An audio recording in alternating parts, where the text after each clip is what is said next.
코로나19 상황과 이슈 전문가 두 분과 함께 살펴봅니다. 서울대우 중앙대 약학대학 교수 강양구 TBS 과학전문기자입니다.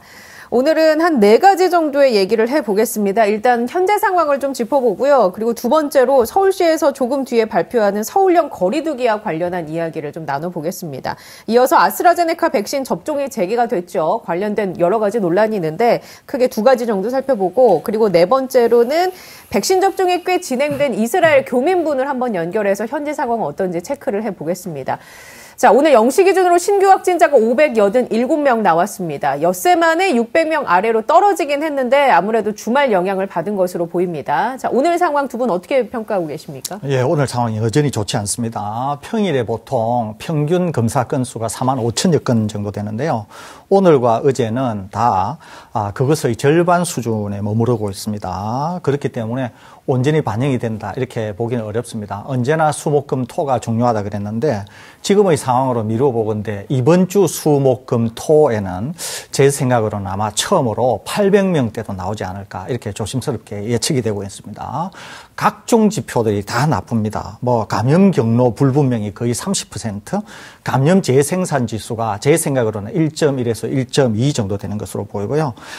그렇기 때문에 지금 상황이 여전히 나쁘고 수도권, 비수도권이 지금 확진자 비율이 60대 40 그러면서 전국화 양상도 두드러지고 있다. 이런 여러 가지 지표에서도 나쁘기 때문에 상당히 좋지 않은 방향으로 가고 있다. 이렇게 정리할 수 있겠습니다. 네, 지금 상황 어떻게 보고 계십니까? 이제 더 큰 문제는 이런 상황이 이런데도 불구하고 지난 주말에 이동량이나 접촉량이 그다지 줄지 않았다라는 게 더 큰 문제인 것 같습니다. 이제 보통 몇 차례 언급을 해드렸습니다만은 지난 1년간 거리두기나 혹은 방역 상황이 안 좋을 때 방역 상황이 호전되는 중요한 계기가 되었던 것은 정부가 중요한 조치를 취하기 전에 이미 시민들이 이동량이나 접촉량을 줄이는 경향을 보였기 때문에 그런 것들이 방역 상황이 좋아지는데 일정 부분 영향을 미쳤었거든요. 그런데 지금은 그런 모습이 전혀 보이지 않고 있습니다. 지금 지난주에 이미 700명을 한번 찍었죠. 그런데 여전히 주말에 이동량이나 접촉량이 줄어드는 모습이 보이지 않았기 때문에 이번 주 수목금토가 되면은 예외 없이 그 효과가 나타날 것인데요. 저도 설 교수님 예측대로 800명대가 나올 가능성이 크고요. 일부 방역 전문가들은 수도권이나 비수도권의 어떤 지역에서는 더블링이 나올 가능성도 있다라고 지금 조심스럽게 비관적으로 전망하고 있는 상황입니다. 그러니까 상황이 굉장히 좋지 않다라는 거 다시 한번 강조드리고 싶습니다. 저희가 교수님 작년 겨울에 한창 코로나 심했을 때요. 교수님께서 그런 얘기 해주셨습니다. 4월까지만 좀 버티면 어떻게든 고비를 넘길 수 있을 것 같다라고 얘기를 해주셨거든요. 지금도 여전히 유효하십니까? 예, 저 그런 생각을 갖고 있습니다.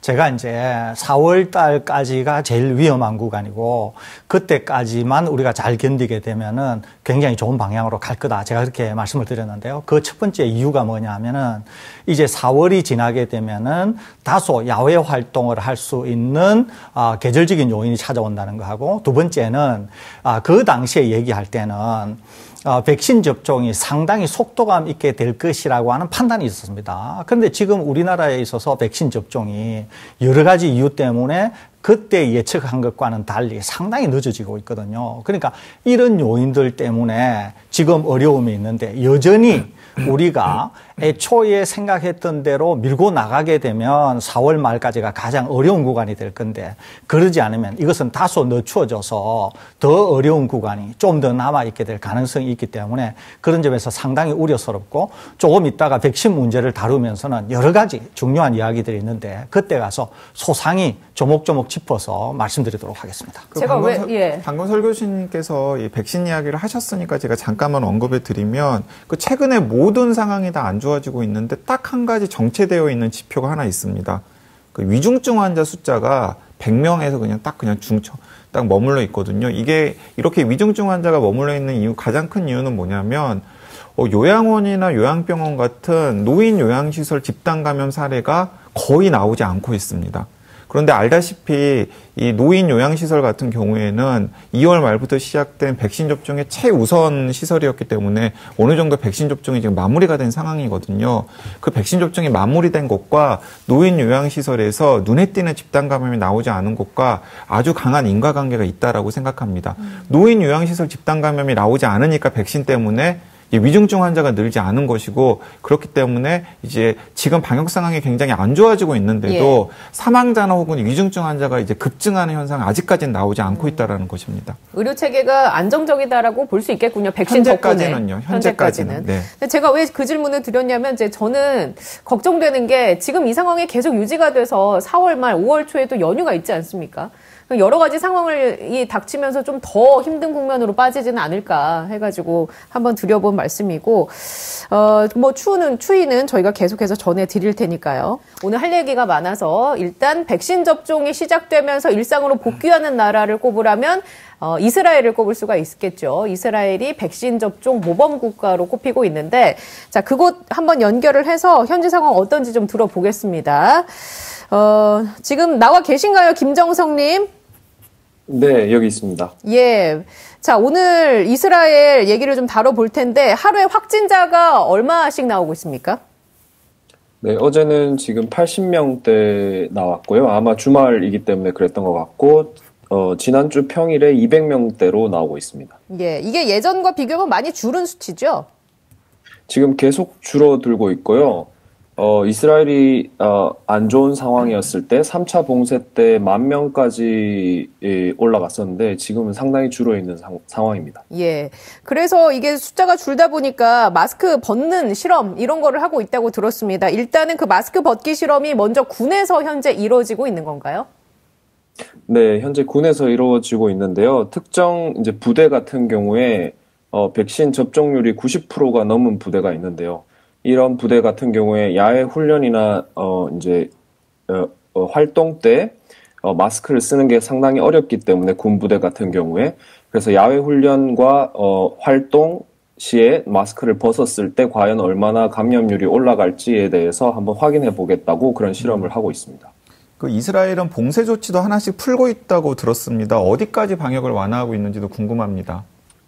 네, 방역을 풀었다고 했을 때, 이제 실외 집합 제한을 50명에서 100명까지 늘렸다, 실내는 20명으로 유지하고 있다, 이런 정도의, 조치들이 나오고 있는데, 실제로 제가 생활하기에는, 마스크를 쓰는 것 이외에 어떠한, 조치도 느껴지지 않을 만큼 지금은, 모든 규제들이 다 풀려 있습니다. 예, 이스라엘이, 초기에부터 강력한 봉쇄를 했습니다. 그래서 심지어 우리나라 국적기가, 거기에 착륙도 못하고 돌아온 적도 있을 정도로 초기에 봉쇄를 아주 강력하게 했는데, 말씀하신 바에 따르면은, 우리로 비교하면 하루에 한 5만 명대까지, 그러니까 우리 인구하고 비교하면 하루에 5만 명대까지 나온 정도로 어려워졌던 시기가 있습니다. 그런데 이제 지금 이스라엘이 이렇게까지 좋아진 데는 백신의 영향이 상당하다고 보이는데요. 이렇게 백신 접종을 아주 속도감 있게 하게 된 무슨 배경이 있을까요? 네, 말씀하신 대로 하루에 10,000명씩 확진자가 나오다 보니까 아마 한국에 계신 분들께서는 그 코로나가 심했을 상황이 어느 정도인지 아마 상상도 못 하실 정도였을 것 같은데요.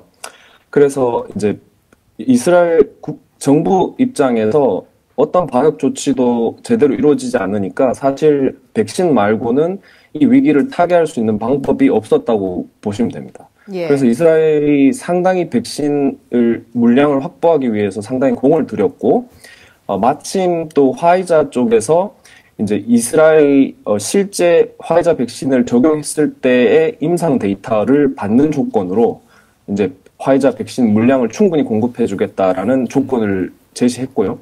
또 제시한 조건이 이스라엘 정부가 맞아떨어져서 그렇게 물량 확보를 쉽게 할 수 있었던 것 같습니다. 지금 화이자 말고 아스트라제네카는 백신 접종이 이루어지지 않고 있습니까?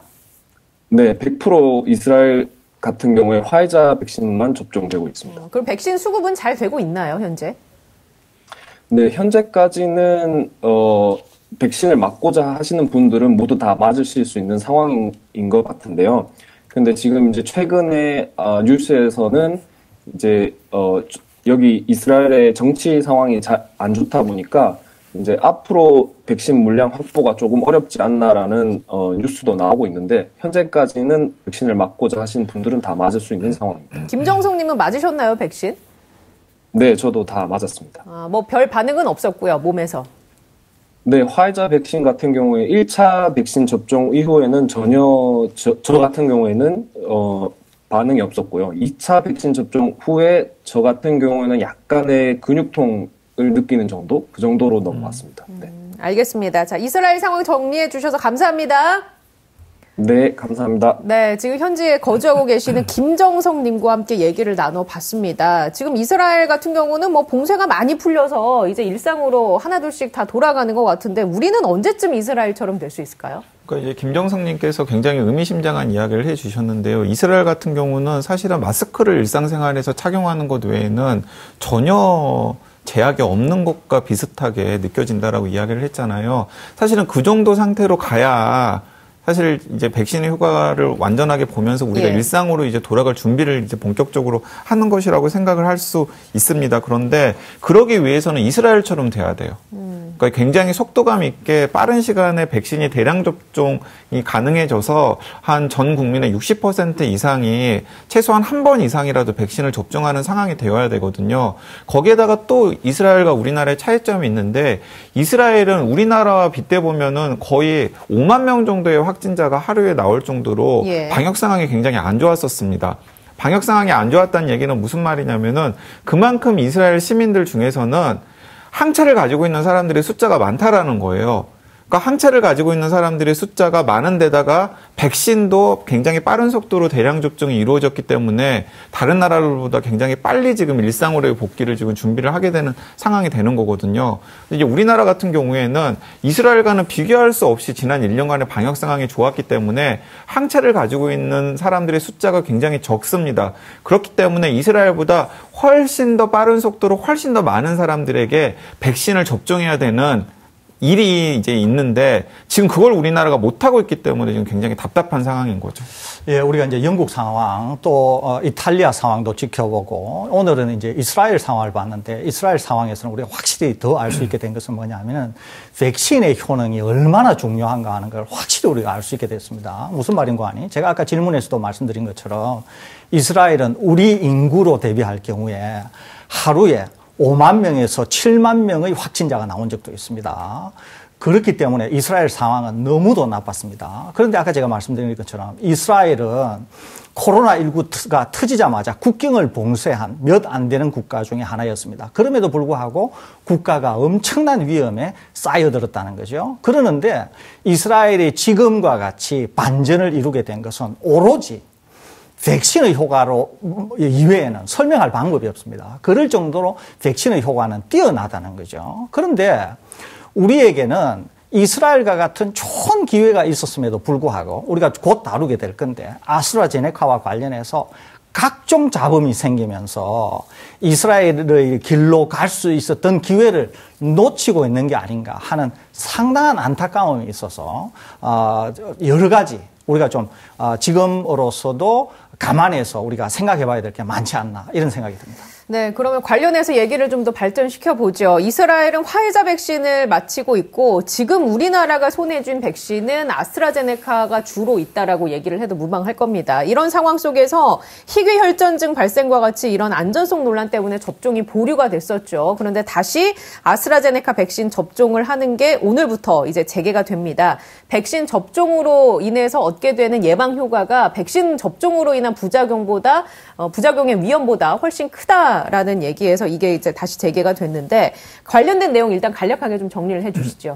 네, 일단은 그 아스트라제네카 백신의 희귀혈전 부작용이 유럽에서 보고가 되면서 이제 우리나라도 일단 일시적으로 60세 미만의 아스트라제네카 백신 접종을 중단을 시켰었습니다. 그런데 유럽에서 어느 정도 상황이 정리가 되고 여러 가지 공고안이 나오면서 우리나라에서도 다시 토요일에 예방접종 전문위원회를 열어서 어제 60세 미만에게도 아스트라제네카 백신 접종을 재개하되 단 20대 그러니까 30세 미만의 경우에는 아스트라제네카 백신을 접종했을 때의 이득과 그리고 이 아스트라제네카 백신 때문에 유럽에서 발생하고 있는 희귀혈전 부작용 사이에 이 손해를 비교해 봤을 때 20대의 경우에는 손해가 조금 더 클 수도 있다라는 이 판단이 나와서 분석이 나와서 예. 20대는 일단은 아스트라제네카 백신 접종을 제외한다라고 이야기를 했습니다. 그런데 설 교수님께서도 보충해서 설명해 주시겠습니다만은 저로서는 조금 굉장히 아쉬운 결정인 것 같습니다. 왜냐하면 20대가 어제 질병관리청이 발표를 한 대로 백신 접종의 이득과 그리고 그 백신 접종의 부작용을 비교를 했을 때 부작용이 일부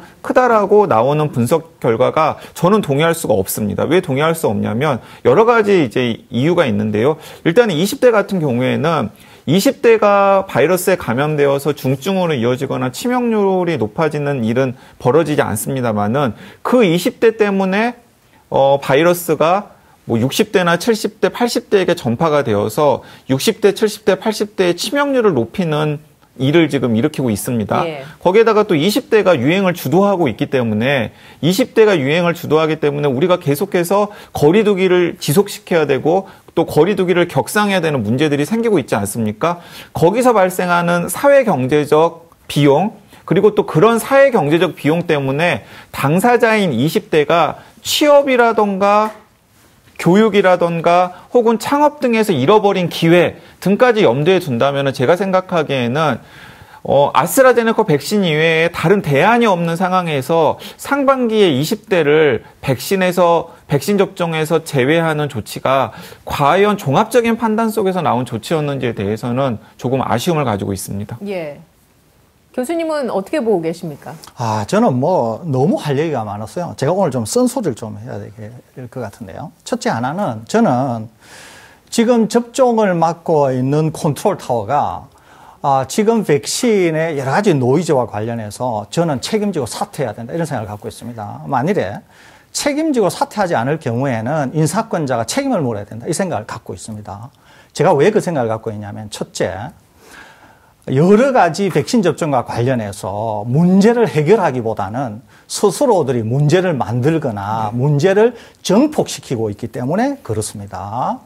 30세 미만 접종 관련한 이 논란과 관련해서도 제가 드리고 싶은 게 이겁니다. 자, 지금 우리나라에서 관찰된 것, 그 다음에 영국의 자료를 보면은 30세 미만의 혈전의 위험은 100만 명 중에 1명 내지 1.3명 정도의 발생입니다. 그리고 이렇게 발생한다고 해서 이 사람들이 사망하는 것도 아닙니다. 상식 수준에서 제가 말씀드리면 점심을 먹고 가시에 걸려서 응급실을 찾아가는 사람도 100만 명 중에 1명이 넘을 겁니다. 매일. 예. 그럴 정도의 위험인데 이 30세 미만의 혈전이 생기는 것을 침소봉대해서 전체 일정에 영향을 주었다는 점. 또 하나는 이러다 보니까 기본적으로 아스트라제네카 백신이 마치 엄청난 문제가 있어가지고 맞으면 안 되는 백신인 것처럼 전 연령대에 대해서 공포감을 주고 있다고 하는 점. 이런 것은 누군가가 책임을 져야 된다는 거죠. 제가 한때 우리나라 질병청에 실력을 굉장히 높이 평가한 적이 있습니다. 예컨대 WHO나 미국의 의사단체들이 일반 사람들은 마스크 필요 없다 그랬지만은 우리 질병청은 마스크를 밀고 나갔었거든요. 그런데 잘 아시는 것처럼 마스크가 우리를 보호하는 매우 강력한 수단이라고 하는 걸 우리가 잘 알고 있습니다. 그런데 어떻게 된 일인지 지금은 이런 상황이 완전히 역전이 되어서 남들이 생각하는 것보다 스스로들이 문제를 더 키우고 있다는 거죠. 또 젊은 층 관련해서 한번 볼까요?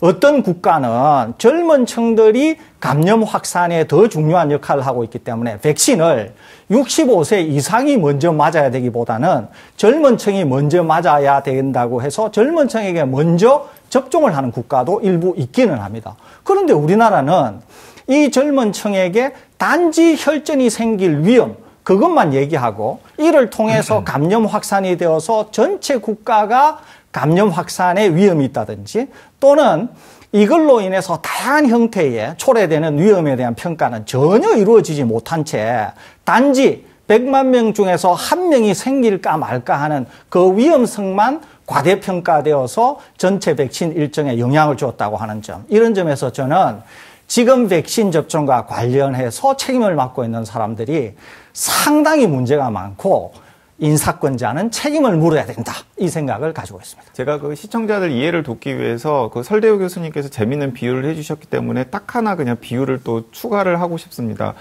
시청자 여러분, 연간 벼락을 맞아서 죽을 확률이 얼마나 될까요? 네, 100만 명당 1명입니다. 근데 벼락을 맞으면 바로 죽잖아요. 그러니까 벼락을 맞아서 죽을 확률이 100만 명당 1명입니다. 그런데 지금 아스트라제네카 백신을 접종받은 다음에 희귀 혈전이 생길 가능성이 100만 명당 1명이거든요. 그런데 이렇게 혈전이 생기면 바로 죽는 게 아니에요. 혈전이 생기면은 처치가 가능해서 후유증 없이 완치가 가능합니다. 자, 그렇기 때문에 이 아스트라제네카 백신 부작용 때문에 이 백신 접종의 여러 가지 이득을 포기하는 일이 얼마나 공동체에 심각한 해를 주는 일인지, 그리고 이 위험이 얼마나 과장되었는지를 여러분들께서 이 비율을 통해서 확인하실 수 있으리라고 생각합니다. 예, 지금 30세 미만에게 접종을 제한하는 나라가 영국 하나인가요? 네, 근데 영국은 우리나라랑 상황이 다른 게, 영국은 20대에게 제한한 이유가 20대에게는 아스트라제네카 백신 접종하지 않고 화이자나 모더나 백신 접종하겠다라는 겁니다. 대체 옵션이 있군요. 대체 옵션이 있는 거죠. 그러니까 접종 안 하겠다라는 게 아니고, 근데 우리는 대체 옵션도 없는 상태에서 접종을 안 하겠다라고 선언을 했으니까 설 교수님이나 제가 이렇게 답답해하는 거죠. 예, 알겠습니다. 시간이 없어서 오늘 얘기를 많이 못 나눴는데 오늘 못 나눈 얘기는 또 다음에 나누도록 하겠습니다. 오늘 여기에서 인사드리겠습니다. 시청해주신 여러분 고맙습니다.